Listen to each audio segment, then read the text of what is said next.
There are lots of content online today of men and women talking about alpha males, beta males, sigma males, and all these whatever males. However, there is very little content talking about what is a man. So, what is a man? Let's talk about it.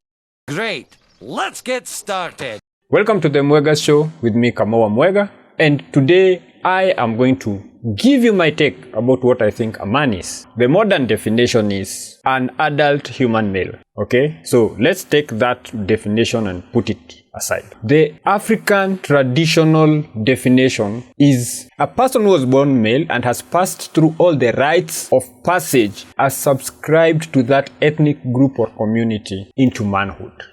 So there are specific rites of passage that each ethnic community has put in place that a boy has to go through in order to achieve manhood. So in the traditional African society, manhood was not given, it was earned.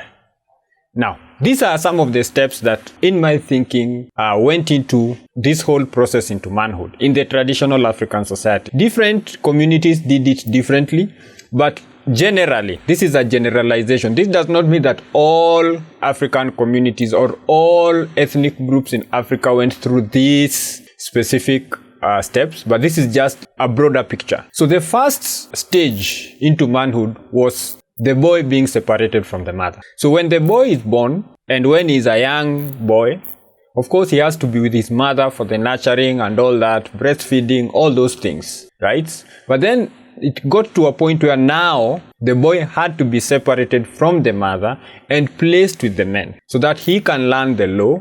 He can now watch what the men did, because in the traditional African society, the men and the women were largely separate. Even a married man, had his own hut. This is according to the Kikuyu community where I come from. The man had his own hut and the women had their own huts. So when the boy was young, when he was with his mother, he would sleep in his mother's hut. After separation, all the boys will be taken together and put somewhere separate where they are not interacting with their mothers. In fact, in some communities, once the boy has been separated from the mother, he will not be allowed to step into his mother's hut. So his mother's hut was out of bound. He's now separate. When the boys were separated from the mother, they were put in a sort of a communal compound where now they will have to interact with men. This is a place where now they are being raised by the men.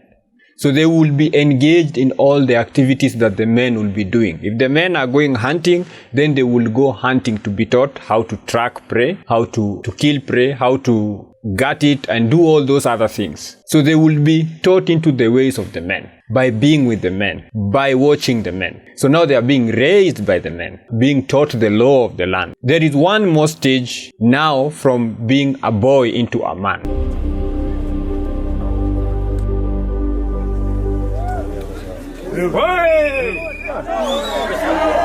And this one involved the shedding of blood, the blood of the boy. It had its own spiritual and cultural significance.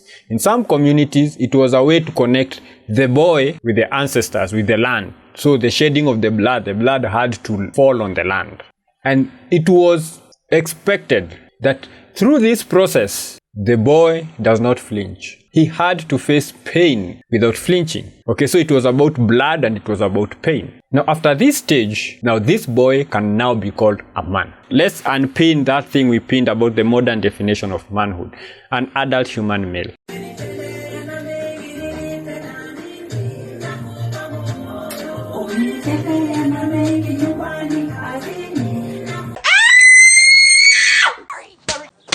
Can you come as a man? Let's man up for one time. The way you become a man today is just to be alive long enough to reach this arbitrary age which the government has set in place, which is in most nations it is 18 years. Where now they issue you with a national ID and now they declare you a man. So you did nothing to earn it. You just lived long enough. And even in this living long enough, you did not struggle to be alive. Your parents were the ones doing the donkey work to keep you alive to get to 18 years. So you are not feeding yourself, you are not paying your own rent, you are not working, you are not doing anything. You are just existing. And then now you are a man. And we wonder why we have problems today. Look at what boys had to go through to become men.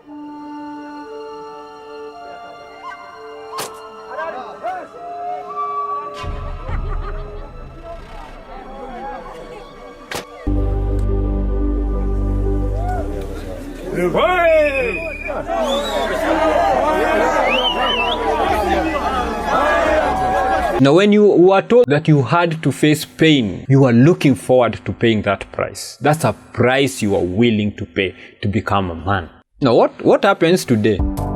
Congratulations, that was one of the stupidest things that I've ever seen anybody post on the internet. Imagine how tired we are of it. A lot of young men today, and I'm using men loosely, but using the modern term. That's why you see men today dressing as women and putting it out in public and feeling no shame. That's why you have men today taking their own lives because manhood has been cheapened.